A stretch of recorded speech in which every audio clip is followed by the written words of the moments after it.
जय श्री राधे राधे दोस्तों, कैसे हैं आप लोग। आई होप सब स्वस्थ होंगे, सुखी होंगे, मस्त होंगे। और सबसे पहले आप सभी को मेरा प्यार भरा प्रणाम। छोटों को आशीर्वाद, ढेर सारी शुभकामनाएं। तो आज ब्लॉग की शुरुआत करती हूँ मैं। 2:30 बज रहे हैं, दिन का समय हो चुका है। खाना भी अभी नहीं हुआ, हमारा खाना बन रहा है। और मैं आज आई हूँ देहरादून में। कल हमारी जो दीपमाला हो गई थी, छुट्टियाँ 2-4 पड़ी हुई थी, तो हमने कहा चलो बच्चों के पास चले जाते हैं। घर में बहुत सारे लोग हैं ही, पूरा परिवार घर ही में है, सास ससुर जी घर ही में हैं। तो बच्चियाँ यहाँ पे थी, उनको छुट्टी नहीं मिल पा रही थी, इसलिए हम यहीं पे आ गए। तो कल दीपमाला हुई और आज भी दीपमाला ही कह रहे हैं। तो कई बार बात भी हो रही थी कि हमारे गढ़वाल में वैसे भी 12 बग्वाल होती हैं, 13 त्योहार होते हैं। तो उसमें 2 दिवाली मनाने में कोई बुरी बात नहीं है। लक्ष्मी की पूजा जितनी करूँ और परमात्मा को जितना मनाओ कम ही कम है। जितनी पूजा अर्चना करेंगे उतना अच्छा रहेगा जीवन में। तो सुबह से नाश्ता पीना तो हमारा हो चुका है और अभी मैंने कहा थोड़ा सा एक ब्लॉग की शुरुआत कर देती हूँ।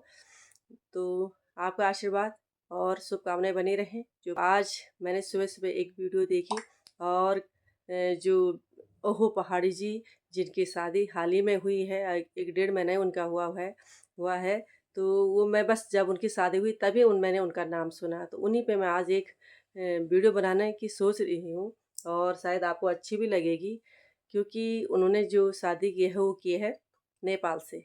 और नेपालियों से हमारा संबंध बचपन से रहा है, क्योंकि हमारे जो गांव में थे ना, जब हम छोटे थे तब भी हमारे गांव में पड़ोसी नेपाली लोग वहाँ पे रहते थे। काम करने के लिए वो आए थे, रोजगार के लिए आए हुए थे, लेकिन उनके बच्चों से हमारी काफ़ी दोस्ती रहती थी।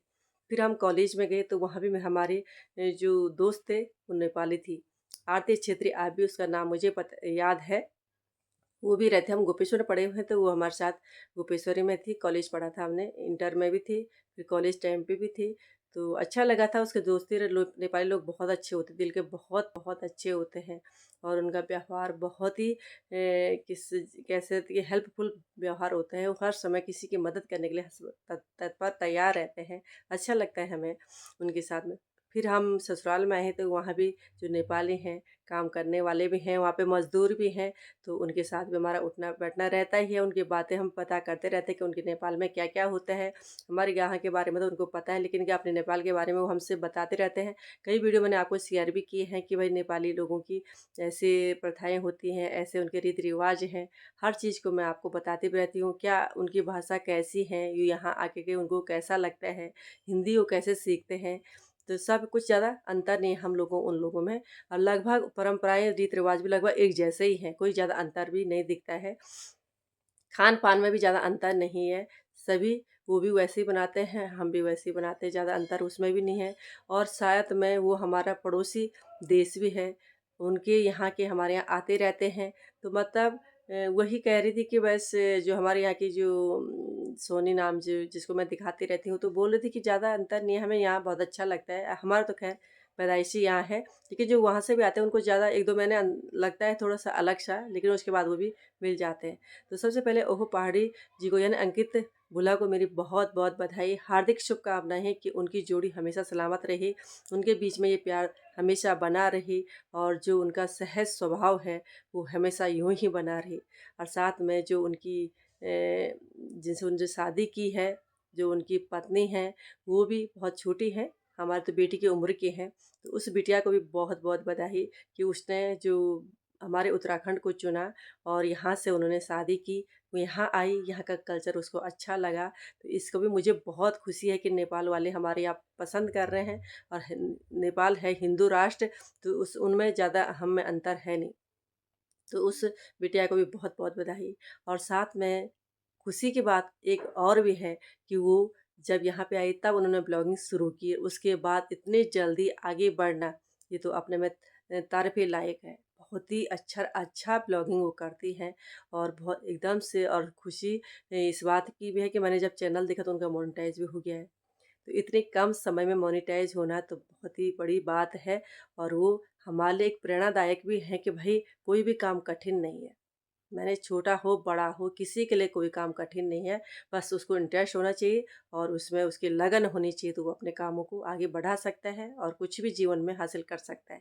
तो उसकी मैं देखी तो उसमें बहुत ही आत्मीयता है। बहुत ही अच्छा लग रहा है उनकी बातों को सुन कर के, उनके जो रहन-सहन है उसको देख कर के, उनकी सास-ससुर को देख कर के कि जो वो आपस में बातें कर रहे हैं, एक-दूसरे से शेयर कर रहे हैं, एक-दूसरे की हेल्प कर रहे हैं, एक-दूसरे की केयर कर रहे हैं, इनको देखकर भी मुझे बहुत अच्छा लगा। मुझे तो ऐसा लगा मैं उनके घर चली गई और उन सब से मिल गई, इतना बढ़िया लग रहा था उनको देख कर के। हालाँकि आजकल की बेटियों में इतना सहज भाव नहीं है, सहज स्वभाव नहीं है, संवेदना कम है। वो एक-दूसरे की तकलीफ़ जानने में ज़्यादा माहिर नहीं है, नहीं समझ पाते। लेकिन उस बिटिया को देख कर के, विपिना को देख कर के मुझे बहुत बढ़िया लगा कि आज के समय में भी ऐसी बेटियां हैं। लेकिन कई बच्चियां हो गई हैं अब, समय परिवेश जो भी है या घर की गाइडेंस है या कॉलेज का माहौल है, जो भी है जिसके ढंग से भी कोई बहुत बदल भी चुका है। बदलना अच्छी बात है, सच का आदर न करना बेकार है, अपनी संस्कृति को भुला देना बेकार है, अपने पहनावे को भुला देना बेकार है। ये तो मैं भी मानती हूँ, ये मेरी भी बेटियां हैं, लेकिन इस ढंग से अगर वो भी करेंगी तो मुझे बर्दाश्त नहीं होगा। तो उस बेटी को बहुत बहुत बधाई, डबल ट्रिपल बधाई उसको। और वो अपने उसके और उसके सास-ससुर का, उसके घरवालों का प्यार यूँ ही बना रहे उसके प्रति और उसका अपने घरवालों के प्रति ऐसा ही प्यार बना रहे। जितने कम समय में उसने घर को अपना बना लिया है, स्वर्ग बना दिया उस घर को, सबको आपस में मिला दिया है। तो इतनी छोटी बच्ची और इतने बड़ा काम कर दिखाई, तो इससे बड़ा कुछ नहीं हो सकता। ब्लॉगिंग के माध्यम से भी उसने काफ़ी लोगों को प्रभावित कर दिया है। सभी कह रहे हैं कि बिटिया तुझे तुम्हारा व्यवहार ऐसा है कि हम सबको मोह दिया है आपने। ऐसा लग रहा है कि जैसे अपनी ही बिटिया हो। तो उस बिटिया को ये बातें, उसके संस्कार को हमारे उत्तराखंड वाली बच्चियों को भी समझना चाहिए कि भाई ऐसा व्यवहार, और वो घर के काम सारे कर रहे हैं। कह भी रही हैं कि मैं सारे काम मुझे बहुत अच्छे लग रहे हैं। ख़ास में लकड़ी का चूल्हा उसको बहुत पसंद आ रहा है। तो इससे अच्छा और क्या हो सकता है? बहुत बड़ी बात है। आजकल लोग गैस से नीचे बात नहीं कर रहे कि गैस घर में होना चाहिए, ये घर में होना चाहिए, लड़का नौकरी वाला होना चाहिए या घर में सास-ससुर जी नहीं होने चाहिए। बहुत सारी दिक्कतें हमारी बच्चियों को हैं, लेकिन उस बच्ची ने सारा ही स्वीकार कर लिया है। उसने नहीं सोचा कि मुझे ऐसा चाहिए, मुझे वैसा चाहिए, कुछ भी नहीं। है ना? तो इतनी जल्दी उसको स्वीकार करना, सास-ससुर को अपना बना देना, उनके दिल में जगह बनाना, ये बहुत बड़ी बात है।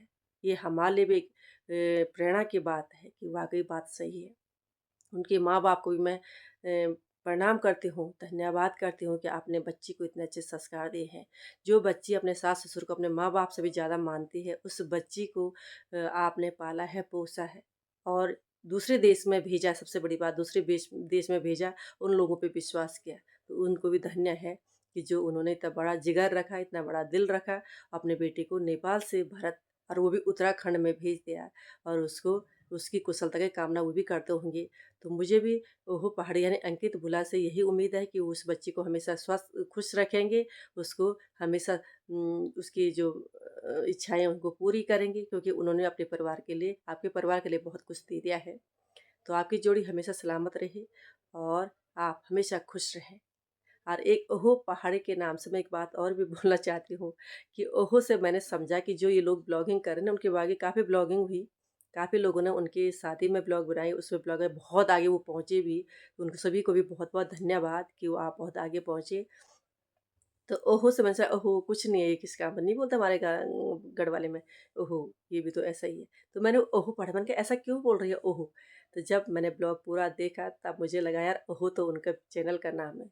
तो वही, ये तो कभी-कभी ऐसे भ्रमित भी हो जाते हैं, जब तक हम उसकी पूरी जानकारी नहीं लेते तो तब से कहते, मैंने कहा ये लोग ऐसा क्यों कर रहे हैं, उसकी शादी को इतना क्यों उछाल रहे हैं, क्या हो गया? तो बाद में पता चला ऐसा हो गया। चलो तो बहुत अच्छी ये भी हँसी माने मेरी अपनी वो है कि भ्रमित हो गई थी। तो पुनः एक बार उन पूरे जोड़े को मैं बहुत-बहुत बधाई देती हूँ और साथ में जो विपना का चैनल मोनेटाइज़ हुआ है उसके लिए बहुत-बहुत बधाई, हार्दिक शुभकामनाएँ। तो उम्मीद करती हूँ ये वीडियो आपको अच्छी लगेगी, इसलिए प्लीज़ जो फर्स्ट जोड़े सब्सक्राइब ज़रूर कीजिएगा। अपने लाइक, शेयर, कमेंट ज़रूर करें। मेरा मनोबल भी बढ़ाएँ और हमें भी आगे पहुँचाएँ। फिर मिलते हैं एक नई वीडियो के साथ, तब तक के लिए नमस्कार, धन्यवाद। जय श्री राधे राधे।